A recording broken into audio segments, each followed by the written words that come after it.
It's morning. It's Saturday morning. Hey, good morning. It's 5 a.m. Mester Scrum. Hope you're all doing well today. A little bit early. I'm 4:51 because I have to drive to DC and work on a class today. And is why I'm trying to bring the classes to Philly so people don't have to travel uh, pretty far away to take a class and learn some good stuff. Anyway, my name's Greg Mester. I am a Scrum Master and Agile Coach. This is 5 a.m. Mester Scrum, episode 117. I'm only going to do one item today because I'm running late and I have to be out of here in the next 10 minutes. So I got to get a lot of stuff done before I go.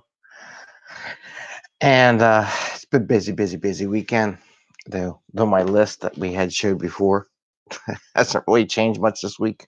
I need to take this with me just because other things have jumped on board. It's unplanned work, right? Things you didn't plan for. Anyway, when we talk about Agile and Scrum, practical and tactical ideas to help you get home to your families, right? And have some good time. And also to make some money for your company. And if you have ideas that you want to do, free up that free time so you can pursue shifts and deltas and pivots, right? At home or away and figure out where you want to go next.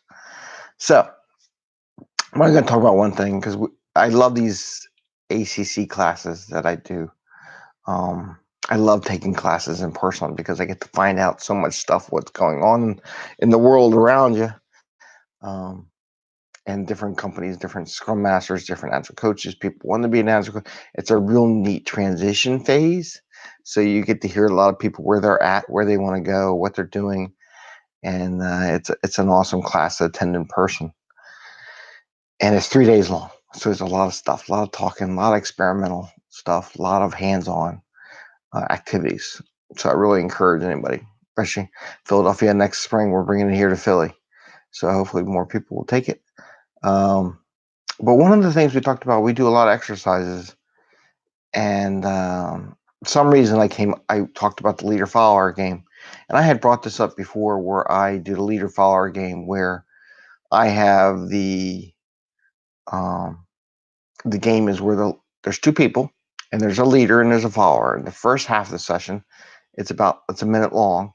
And the leader tells the follower how to walk around the room and they get so many steps and they count the steps. And then the phase 2 is where the follower doesn't have to be told what to do and the leader just helps count steps. So they assist them. So I thought about that, and it's a great exercise to kind of show how if you're not telling somebody what to do, that they can produce more work, right? Or they can do more, perform better, or at least get there. So, but one of the thoughts that came in my head yesterday says, "Oh, this is great. You teach this exercise, and it's the teaching part of the ACC." But then I'm like, okay, great. So you taught it.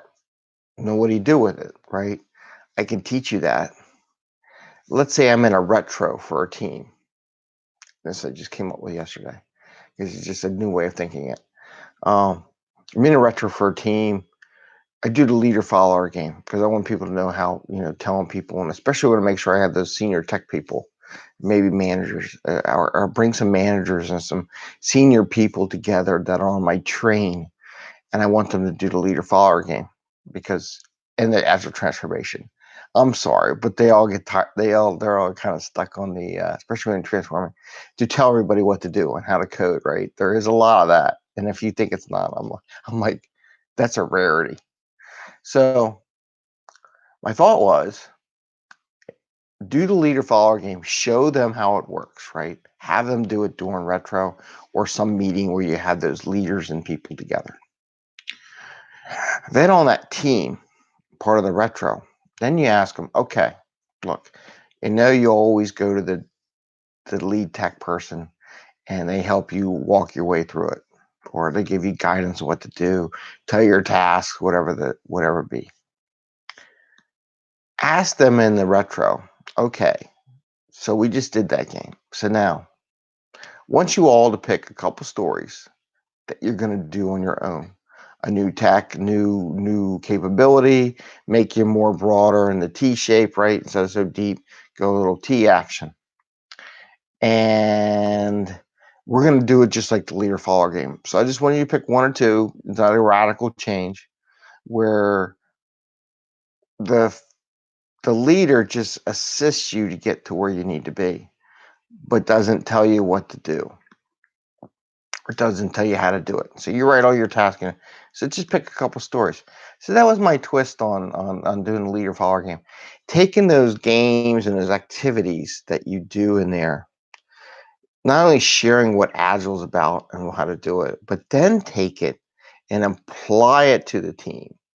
Okay, you learn that now. All right, let's pick a couple stories in the backlog and let's apply what we just experienced, which you said was really good, to a couple stories and how we get them done. It's just a different way of thinking about it, right? So it's not all school and book and these things where you go learn in class. Take it now as an Agile coach and Scrum Master, bring it into your team, run it, and apply it to the work you're doing. It might be an interesting experiment. I would love to hear what people would say. I'm going to actually try to do that with a couple people because I know some people that are very outspoken from a tech perspective and how they should do things. And I want to see how it does for that. And sometimes they're taught that way from their bosses. Anyway, I'm just going to do one thing today because I have to go. I really need to be out of here in the next 3 minutes. This ain't going to happen. Oh, well, I'll do the next 15. Um, I want to wish you happy scrumming. It's Saturday. It's show episode 117. Have a great day. Keep on scrumming. Please text me. I'm still looking for people that want to do the coaching thing. So if anybody hears this, I will reach out later today to everybody. And probably tomorrow, I'll probably be doing this from the hotel room again. And we'll see how that goes. Anyway, happy scrumming. Happy Saturday. Enjoy your day and take care. Bye.